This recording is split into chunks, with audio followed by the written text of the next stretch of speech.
नमस्कार, SV exam मंत्रा में आप सभी का स्वागत है। आज के इस प्रैक्टिस सेशन में हम आज के मुख्य समाचारों पर आधारित 10 बहुत ही इंपॉर्टेंट और न्यू क्वेश्चंस पर डिस्कस करेंगे। तो चलिए बिना किसी देरी के शुरू करते हैं। क्वेश्चन 1 देखते हैं। टॉपिक है इंडियन पॉलिटी और कॉन्स्टिट्यूशन। ध्यान से रीड कीजिए। निम्नलिखित में से वर्तमान केंद्रीय नागरिक उड्डयन मंत्री कौन है? Option A Sarbananda Sonowal, option B Amit Shah, option C Ram Mohan Naidu Kinjarapu, option D Ashwini वैष्णव।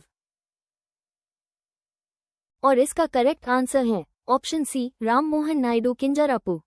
यदि आपका आंसर सही था तो आपकी प्रिपरेशन बहुत अच्छी है। यदि गलत भी हुआ कोई बात नहीं, ये फैक्ट अब आपकी मेमोरी में हमेशा के लिए जुड़ गया है। राम मोहन नायडू किंजरापू वर्तमान केंद्रीय नागरिक उड्डयन मंत्री हैं। सर्बानंद सोनोवाल पत्तन, पोत परिवहन और जलमार्ग मंत्री हैं। अमित शाह केंद्रीय गृह मंत्री और सहकारिता मंत्री हैं। अश्विनी वैष्णव रेल, इलेक्ट्रॉनिक्स और सूचना प्रौद्योगिकी और सूचना और प्रसारण मंत्री हैं।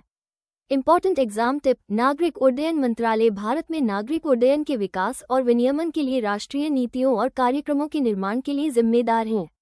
ये देश के भीतर हवाई परिवहन सेवाओं, हवाई अड्डा सुविधाओं और हवाई यातायात प्रबंधन की देखरेख करता है। बढ़ते हैं क्वेश्चन 2 की ओर। हिस्ट्री और कल्चर के इस इम्पॉर्टेंट पॉइंट पर ध्यान दीजिए। भारत केसरी की उपाधि किस प्रमुख भारतीय महिला नेता से जुड़ी है जो भारतीय जनसंघ की स्थापना के लिए जानी जाती है? ऑप्शन अ Deendayal Upadhyay, option B Shyama Prasad Mukherjee, option C Atal Bihari Vajpayee, option D Lal Krishna Advani. इस क्वेश्चन का करेक्ट आंसर है ऑप्शन बी यानी श्यामा प्रसाद मुखर्जी। जिनका अटेम्प्ट सही रहा बहुत बधाई, जिनका गलत हुआ निराश न हो, ये सीखने और इम्प्रूव करने का बेस्ट अपॉर्चुनिटी है। डॉक्टर श्यामा प्रसाद मुखर्जी भारत केसरी के नाम से जाने जाते थे और भारतीय जनसंघ के संस्थापक थे। दीनदयाल उपाध्याय भारतीय जनसंघ के प्रमुख नेता थे लेकिन संस्थापक नहीं। अटल बिहारी वाजपेयी भारतीय जनसंघ और बाद में भाजपा के प्रमुख नेता थे लेकिन संस्थापक नहीं। लाल कृष्ण आडवाणी भाजपा के प्रमुख नेता थे, भारतीय जनसंघ के संस्थापक नहीं। Important exam tip: doctor Shyama Prasad Mukherjee ने प्रधानमंत्री जवाहरलाल नेहरू के पहले मंत्रिमंडल में उद्योग और आपूर्ति मंत्री के रूप में भी कार्य किया। उन्हें राष्ट्रीय एकता पर उनके मजबूत विचारों और भारतीय संविधान के अनुच्छेद 370 के विरोध के लिए याद किया जाता है। क्वेश्चन 3 देखते हैं। टॉपिक है हेल्थ और मेडिकल अफेयर्स। ध्यान से रीड कीजिए। भारत में प्राथमिक स्वास्थ्य सेवा को सुदृढ़ करने के संदर्भ में आयुष्मान आरोग्य मंदिरों के रूप में जाने जाने वाले सुविधाओं का पूर्व पद क्या था? ऑप्शन अ प्राथमिक स्वास्थ्य इकाइयां, ऑप्शन बी सामुदायिक स्वास्थ्य चौकी, ऑप्शन सी स्वास्थ्य और कल्याण केंद्र, ऑप्शन डी ग्रामीण स्वास्थ्य औषधालय। और इसका करेक्ट आंसर है ऑप्शन सी स्वास्थ्य और कल्याण केंद्र। यदि आपका आंसर सही था तो आपकी प्रिपरेशन बहुत अच्छी है। यदि गलत भी हुआ कोई बात नहीं, ये फैक्ट अब आपकी मेमोरी में हमेशा के लिए जुड़ गया है। आयुष्मान आरोग्य मंदिरों को आधिकारिक तौर पर स्वास्थ्य और कल्याण केंद्रों से रीब्रांड किया गया था, जिन्हें व्यापक प्राथमिक स्वास्थ्य सेवा प्रदान करने के लिए आयुष्मान भारत पहल के हिस्से के रूप में स्थापित किया गया था। प्राथमिक स्वास्थ्य इकाइयां, सामुदायिक स्वास्थ्य पोस्ट और ग्रामीण स्वास्थ्य औषधालय स्वास्थ्य सुविधाओं के लिए सामान्य या पुराने शब्द हैं और विशिष्ट पूर्व पदनाम नहीं हैं।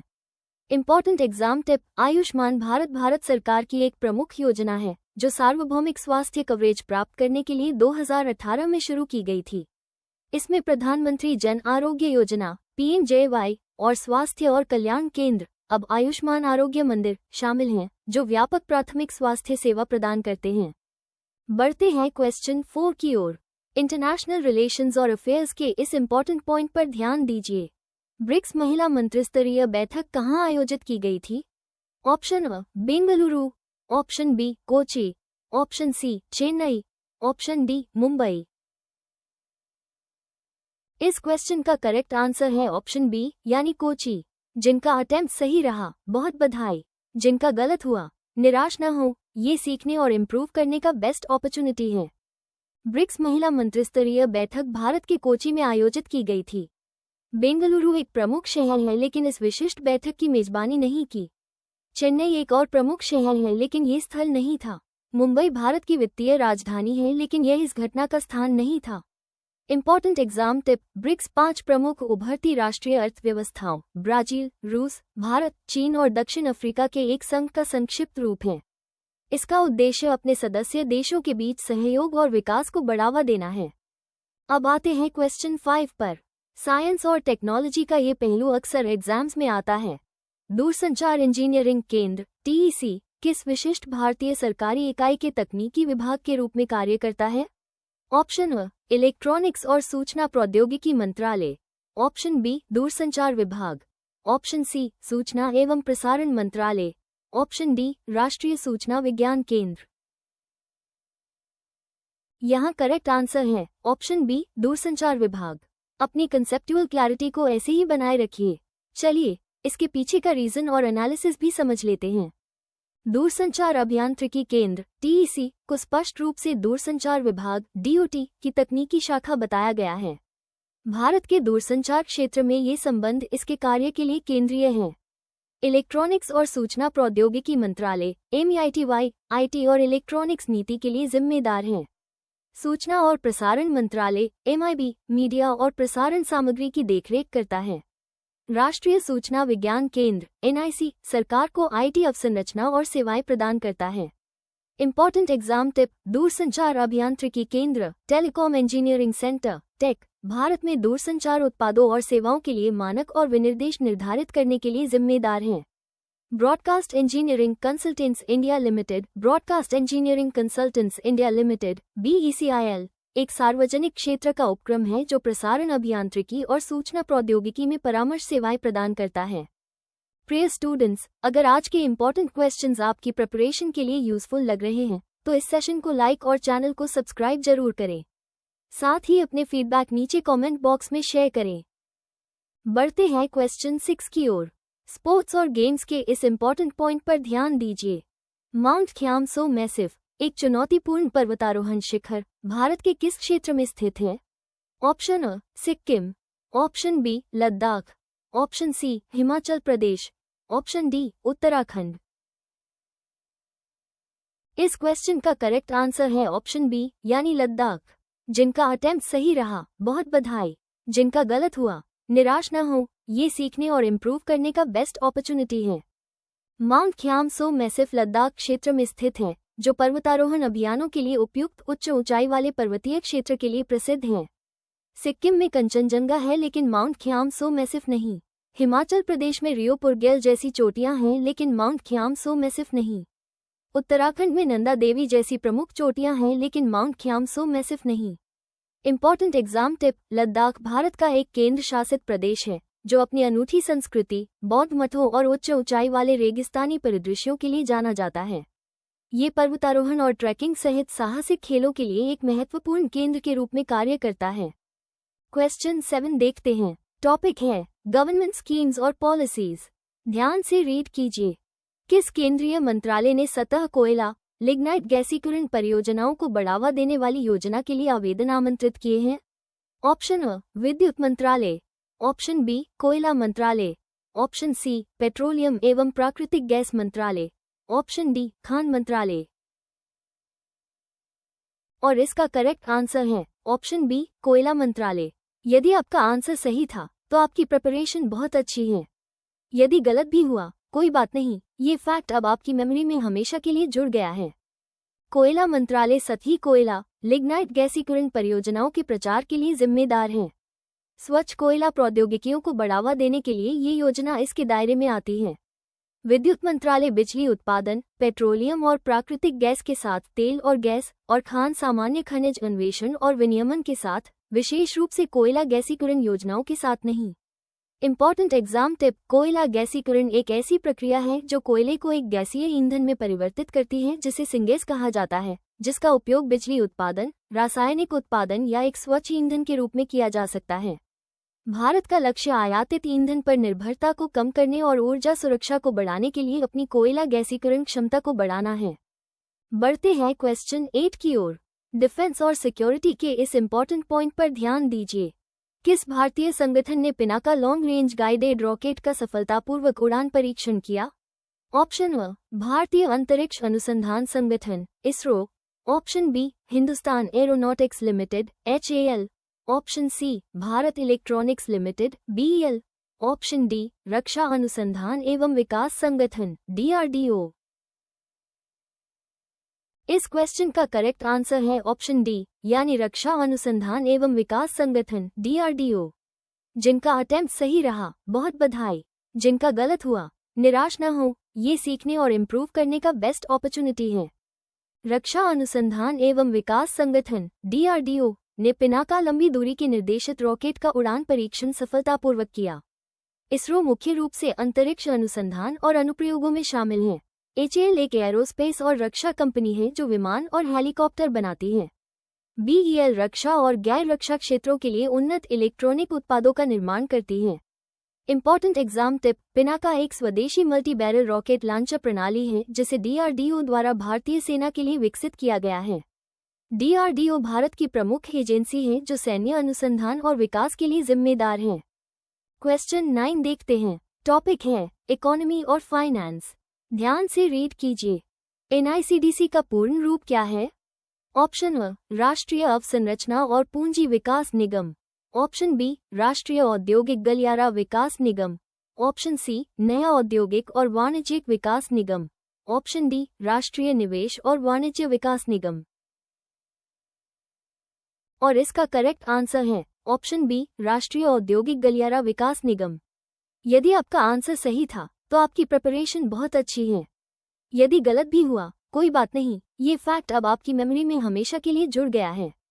NICDC का मतलब national industrial corridor development corporation है। ये भारत सरकार का एक उद्यम है जो औद्योगिक गलियारों को विकसित करने के लिए समर्पित है। विकल्प ए गलत है क्योंकि इसमें इंफ्रास्ट्रक्चर एंड कैपिटल का उपयोग किया गया है। विकल्प सी गलत है क्योंकि इसमें न्यू इंडस्ट्रियल एंड कमर्शियल का उपयोग किया गया है।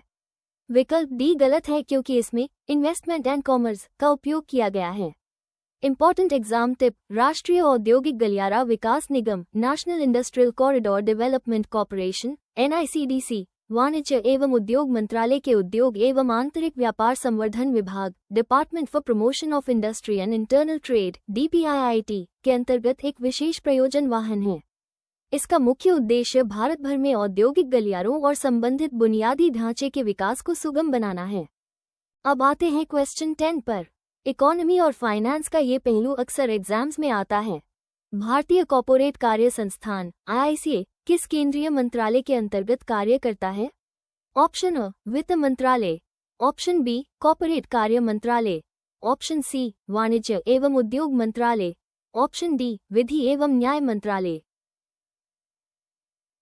यहाँ करेक्ट आंसर है ऑप्शन बी कॉर्पोरेट कार्य मंत्रालय।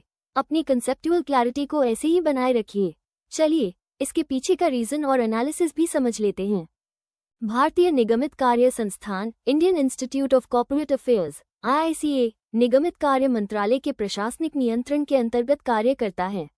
यह मंत्रालय भारत में निगमित कार्य को विनियमित करने के लिए उत्तरदायी है। वित्त मंत्रालय सरकारी वित्तीय नीतियों और आर्थिक प्रबंधन को संभालता है। वाणिज्य एवं उद्योग मंत्रालय व्यापार, औद्योगिक नीति और प्रोत्साहन से संबंधित है। विधि एवं न्याय मंत्रालय कानूनी मामलों, विधान और न्याय प्रशासन पर ध्यान केंद्रित करता है। इंपॉर्टेंट एग्जाम टिप, भारतीय कॉर्पोरेट कार्य संस्थान IICA एक केंद्रीय थिंक टैंक और क्षमता निर्माण संस्थान है। ये कॉर्पोरेट गवर्नेंस, निवेशक शिक्षा और प्रतिस्पर्धा कानून पर ध्यान केंद्रित करता है। आगे बढ़ने से पहले आइए आज के सभी इंपॉर्टेंट फैक्ट्स को एक बार क्विक रिवीजन कर लेते हैं ताकि ये आपके दिमाग में पूरी तरह से सेट हो जाएं। 1. निम्नलिखित में से वर्तमान केंद्रीय नागरिक उड्डयन मंत्री कौन है? आंसर राम मोहन नायडू किंजारापुदो। भारत केसरी की उपाधि किस प्रमुख भारतीय महिला नेता से जुड़ी है जो भारतीय जनसंघ की स्थापना के लिए जानी जाती है? आंसर श्यामा प्रसाद मुखर्जी। 3. भारत में प्राथमिक स्वास्थ्य सेवा को सुदृढ़ करने के संदर्भ में आयुष्मान आरोग्य मंदिरों के रूप में जाने जाने वाले सुविधाओं का पूर्व पद क्या था? आंसर स्वास्थ्य और कल्याण केंद्र। 4. ब्रिक्स महिला मंत्रिस्तरीय बैठक कहाँ आयोजित की गई थी? आंसर कोची। 5. दूरसंचार इंजीनियरिंग केंद्र TEC किस विशिष्ट भारतीय सरकारी इकाई के तकनीकी विभाग के रूप में कार्य करता है? आंसर दूरसंचार विभाग। रिवीजन जारी है। पार्ट 2 हाव्स फैक्ट 6 से 10 तक। 6. माउंट ख्यामसो मैसिव एक चुनौतीपूर्ण पर्वतारोहण शिखर भारत के किस क्षेत्र में स्थित है? आंसर लद्दाख 7। किस केंद्रीय मंत्रालय ने सतह कोयला लिग्नाइट गैसीकरण परियोजनाओं को बढ़ावा देने वाली योजना के लिए आवेदन आमंत्रित किए हैं? आंसर कोयला मंत्रालय 8। किस भारतीय संगठन ने Pinaka long range guided rocket का सफलतापूर्वक उड़ान परीक्षण किया? आंसर रक्षा अनुसंधान एवं विकास संगठन DRDO 9। NICDC का पूर्ण रूप क्या है? आंसर राष्ट्रीय औद्योगिक गलियारा विकास निगम 10। भारतीय कॉर्पोरेट कार्य संस्थान ICA किस केंद्रीय मंत्रालय के अंतर्गत कार्य करता है? आंसर कॉर्पोरेट कार्य मंत्रालय। इन सभी फैक्ट्स को अच्छी तरह से याद रखिए, एग्जाम में ये डेफिनेटली आपके काम आएंगे। तो स्टूडेंट्स, आज आपका स्कोर क्या रहा? नीचे कमेंट बॉक्स में वीकली टेस्ट लिखकर हमारी वेबसाइट की लाइव टेस्ट लिंक प्राप्त करें और अपनी प्रिपरेशन को चेक करें। आज की क्लास की फ्री PDF के लिए टेलीग्राम चैनल से जुड़ें।